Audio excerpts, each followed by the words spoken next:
মানে সত্যি বলছি, সময়টা কিন্তু অনেক খারাপ আসছে। একটা ক্রান্তিকাল সময় আসবে, ঠিক আছে?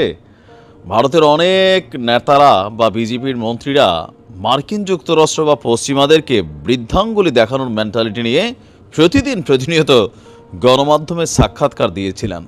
কিন্তু একটা জিনিস ভুলে গেছেন, কোথাও না কোথাও রাজার সাথে সাজা আর দরিয়ার সাথে ঢিলাঢিলি সেটা কিন্তু অনেক ভারী পড়ে। আজকে মার্কিন যুক্তরাষ্ট্র এবং সুইজারল্যান্ড দুইজন দুই জায়গা দিয়া ভারতের যে চাপ দিছে, এই চাপে ভারতের অবস্থা কি হবে? তবে কিছুটা চাপ পৃথিবীর অন্যান্য রাষ্ট্রগুলোর উপরে পড়বে। তবে আমরা প্রথমে সুইজারল্যান্ডকে দিয়ে শুরু করছি। ভারতের জন্য বরাদ্দ বিশেষ একটা সুবিধা ছিল সুইজারল্যান্ড সরকারের পক্ষ থেকে সেটা ছিল মোস্ট ফেভার্ড নেশন বা MFN। এই তকমা বাতিল করে দিয়েছে হঠাৎ করে সুইস সরকার। সুইস সরকারের এই সিদ্ধান্তের ফলে ভারতীয় কোম্পানিগুলোর জন্য সুইজারল্যান্ডের কর হার 10% ফিরে আসবে। সর্বশেষ 2021 সালে এই হার ছিল 10%। সেখান থেকে বিভিন্ন কারণে মার্কিন যুক্তরাষ্ট্রের সাথে ভালো সম্পর্কের কারণে এটা চলে আসছিল 5-এ। বাট হঠাৎ করেই ট্রাম্পের ক্ষমতা গ্রহণের আগেই একের পর এক ধামাকাদার অবস্থান আমরা দেখছি। ইন্ডিয়া টুডের এক প্রতিবেদন বলছে, সুইজারল্যান্ড ভিত্তিক কোম্পানি নেসলের এক মামলার জেরে সুইজারল্যান্ড ভারতকে দেওয়া মোস্ট ফেভার্ড নেশন যে মর্যাদা সেটা প্রত্যাহার করে নিয়েছে।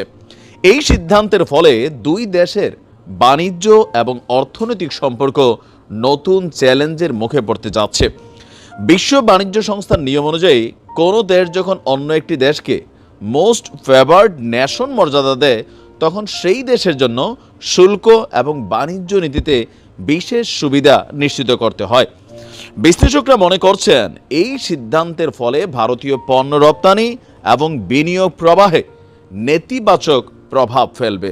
এখন হঠাৎ কেন ওই যে নেসলে কোম্পানির মামলা? আবার কেউ কেউ বলছেন মার্কিন যুক্তরাষ্ট্রের একটা সিদ্ধান্তের পরই এটা আসছে। আবার আমেরিকা তারা করছে কি, আজকে হঠাৎ করেই ভারতকে অসহযোগী দেশের তালিকাভুক্ত করে ফেলেছে যুক্তরাষ্ট্র। ভারতকে অসহযোগী দেশগুলোর তালিকায় অন্তর্ভুক্ত করার পর এ নিয়ে বিক্ষোভ দেখা দিয়েছে ভারত সরকারের মধ্যে। যুক্তরাষ্ট্রের অভিবাসন এবং শুল্ক প্রয়োগ সংস্থা ICE তারা এই সিদ্ধান্ত নিয়েছে। আর পাশাপাশি পুতিন কাকুর দেশও এখানে কানেক্টেড আছে। সংস্থাটি বলছে ভারত কি বলে যে সাক্ষাৎকার গ্রহণ, সময় মতো ভ্রমণ নথি ইস্যু করা এবং নির্ধারিত ফ্লাইটে তাদের নাগরিকদেরকে ফেরত নিতে প্রয়োজনীয় যে সহযোগিতা তা করে আসছিল না। ICEর তালিকা অনুযায়ী যুক্তরাষ্ট্র থেকে 14,50,000 অবৈধ অভিবাসীকে বিতাড়িত করার সিদ্ধান্ত এবং লিস্ট ফাইনাল হয়ে গেছে, যার মধ্যে প্রথম ধাপে 18,000 ভারতীয় অভিবাসী রয়েছে।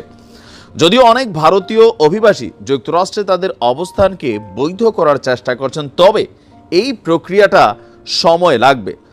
সাম্প্রতিক বছরগুলোতে প্রায় 90,000 ভারতীয়কে যুক্তরাষ্ট্রে অবৈধ অনুপ্রবেশের কি বলা হয় যে চেষ্টার সময় তাদেরকে গ্রেপ্তার করা হয়েছে।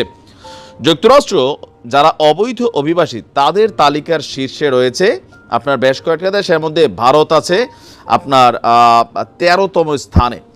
এখন ডোনাল্ড ট্রাম্পের যে প্রশাসন হঠাৎ করেই ভারতের সাথে তাদের যে টানা সম্পর্ক আমরা দেখছি, এতে ভারতের বিজেপির যারা বলছেন যে দেখো বাংলাদেশের সাথে আর কত বিলিয়ন ডলার, তুমি একটা অঙ্ক দেখাইছো, আরো কতগুলো অঙ্ক সেটা কিন্তু স্কিপ করে গেছে শুভেন্দু অধিকারী, তাই না?